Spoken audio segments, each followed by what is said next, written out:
মৰা হৈছিল সেই উত্তৰটো আমাৰ পাব্লিকক লাগে। নমস্কাৰ, সকলো চাগে ভালে আছে। ভাল বুলি কিনো ক'ম, সকলোৰেতো ভাল নহয় আৰু মোৰো ভাল নহয়।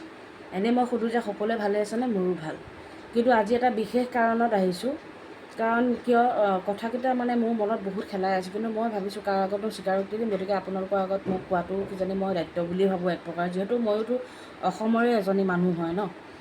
গতিকে এইটো কথাকে ক'বলৈ বিচাৰিছোঁ যে জুবিনদাৰ ৱাইফে কি পিন্ধিছে, কি খাইছে, কি কৰিছে, এইবিলাক চকু দি আমি এতিয়া লাভ নাই, যিহেতু আমাৰ এজন ইমান ডাঙৰ শিল্পীয়ে গুচি গ'ল, য'ত অসমৰ নাম উজ্বলাই আছিল আমাৰ জুবিনদাই।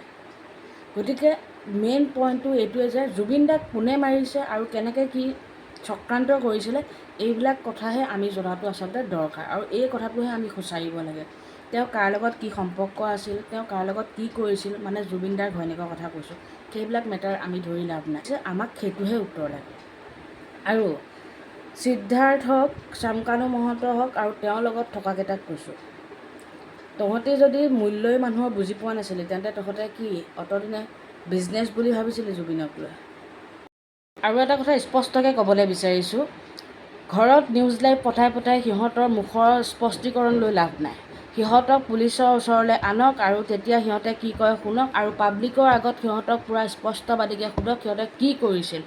আৰু প্ৰমাণ পূৰা ভিডিঅ'টোৱে কৈ আছে যে জুবিনদা গা ধুবলৈ যাবলৈ একেবাৰে মন নাই, কিন্তু পিছফালৰ পৰা সিহঁতে ঠেলি আছে, য'জ দি আছে, যোৱা যাওক জুবিনদা, যাওক জুবিনদা, এনেকৈ আছিল। মানে কি, মানে তই মোৰ আৰু তোৰ অগাধ সা সম্পত্তিৰ মালিক আমি হওঁ। কাৰণ যিহেতু জুবিনদাৰতো কোনো হিচাপ নিকাচ বোলা বস্তুটো একো নেজানে মানে তেওঁ নলৈছিল, বিশ্বাস কৰিছে, তেওঁক মানুহৰ প্ৰতি আচলতে অগাধ বিশ্বাস কৰাৰ কাৰণে আজি জুবিনদাৰ লগত এনেকুৱা ঘটিবলৈ পালে।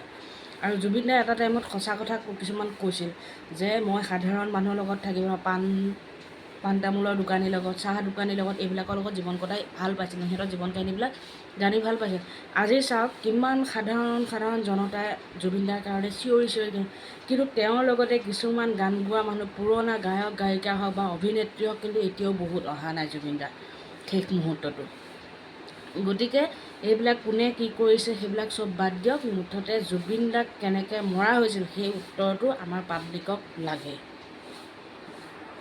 আৰু মই যে কিছুমান পুৰণা গায়ক গায়িকাৰ কথা কৈছোঁ, জুবিনদাৰ লগত একেলগে এলবাম কৰা মানুহৰ কিছুমান কথা কৈছোঁ বা অভিনেত্ৰী কিছুমানৰ কথা কৈছোঁ, মই চবকে ধৰি কোৱা নাই, বহুত আহিছে ইয়াতে, প্ৰায়বোৰে আহিছে, যিহেতু এখন বিশ্বই কান্দিছে আজি জুবিনদাৰ কাৰণে।